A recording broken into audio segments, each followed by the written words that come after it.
విజయమ్మ కూతురు అక్కడుండగానే ధర్మయ్య ఇక అక్కడికి విజయమ్మ వాళ్ళ ఇంటికొస్తాడు. అమ్మగారు, అమ్మగారు అని పిలవడంతో విజయమ్మ కూతురు అక్కడికి వెళ్తుంది. నమస్కారం ధర్మయ్య గారు. నమస్కారం. నమస్కారం అమ్మ. లోనికి రండి. అమ్మ ఇంట్లోనే ఉంది అని చెప్పగానే సరే అని చెప్పేసి లోనికి వస్తాడు. బాగున్నారా ధర్మయ్య గారు అని చెప్పేసి మందలిస్తూ ఉంటుంది. చాలా ఆప్యాయంగా మాట్లాడుతూ ఉంటుంది. కూర్చోండి ధర్మయ్య గారు. పర్వాలేదు కూర్చోండి. అమ్మ పర్వాలేదు నిలబడతాను. అదేంటి అలా అనుకోండి. కూర్చోండి అమ్మని పిలుస్తాను. అమ్మా అని చెప్పేసి పిలుస్తూ ఉంటుంది. ఈలోపే ధర్మయ్య గారు మీరు కూర్చోండి అమ్మాయి గారు.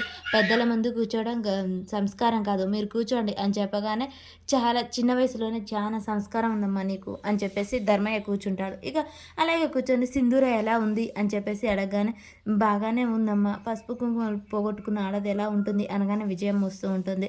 నమస్కారం అమ్మగారు అని చెప్పేసి నమస్కారం. కూర్చోండి ధర్మయ్య గారు అని చెప్పేసి కూర్చోబెడుతుంటుంది. ఏంటి ధర్మయ్య ఇలా వచ్చావు ఏదైనా పని ఉందా అని చెప్పేసి అనగానే మీ సహాయం నాకు కావాలి అమ్మగారు. అవునా ఏం సహాయం కావాలో చెప్పండి అని చెప్పగానే నా కూతురికి మళ్ళీ పెళ్లి చేయాలనుకుంటున్నాను అమ్మగారు అని చెప్పగానే విజయమ్మ లోన చాలా సంతోషపడుతూ ఉంటుంది. అవునా ఇలా చెప్తే ఎప్పుడో నీ కూతురికి పెళ్లి జరిగిపోయి ఉండేది కదా. నేను ఆ రోజే చెప్పాను నీకు నేను ఈ విషయంలో నీ కూతురికి సహాయంగా ఉంటానని. నా మాట వినలేదు కదా అనగానే అప్పుడు అన్న మాటలు గుర్తు చేసుకుంటూ నీ కూతురు అడుగు పెడుతుంది పులి బోన్లోకి అని చెప్తూ ఉంటుంది విజయమ్మ. అప్పట్లో విన్నారా ఆ మాట వినలేదు. నీకు నేను ఆ రోజే హెచ్చరించాను గుర్తుందా ధర్మయ్య నీ కూతురు జీవితం కాగమైతుంది అని చెప్పేశాను. కానీ మీరు వినలేదు. నేను చెప్పినట్టు ఉంటే నీ కూతురు జీవితం చాలా సంతోషంగా ఉండేది.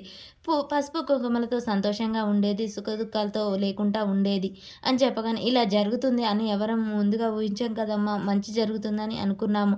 కానీ ఇప్పుడు మీ సహాయం నాకు తప్పకుండా కావాలి. నా కూతురికి మళ్ళీ పెళ్లి చేయాలనుకుంటున్నాను అని చెప్పగానే విజయమ్మ ఆ మాట విని చాలా సంతోషపడుతూ చెంచలమ్మ కరెక్ట్‌గా దొరికావు. ఇప్పుడు ఆడుకుంటా నీతో ఒక ఆట అని చెప్పేసి అయితే చెంచలమ్మ అంటూ విజయమ్మ అంటూ ఉంటుంది. మరి చెంచలమ్మని ఏ విధంగా రెచ్చగొట్టి ఇక తన కోడల్ని దూరం చేస్తుంది? సింధూరకు నిజంగానే వేరే పెళ్లి అవుతుందా?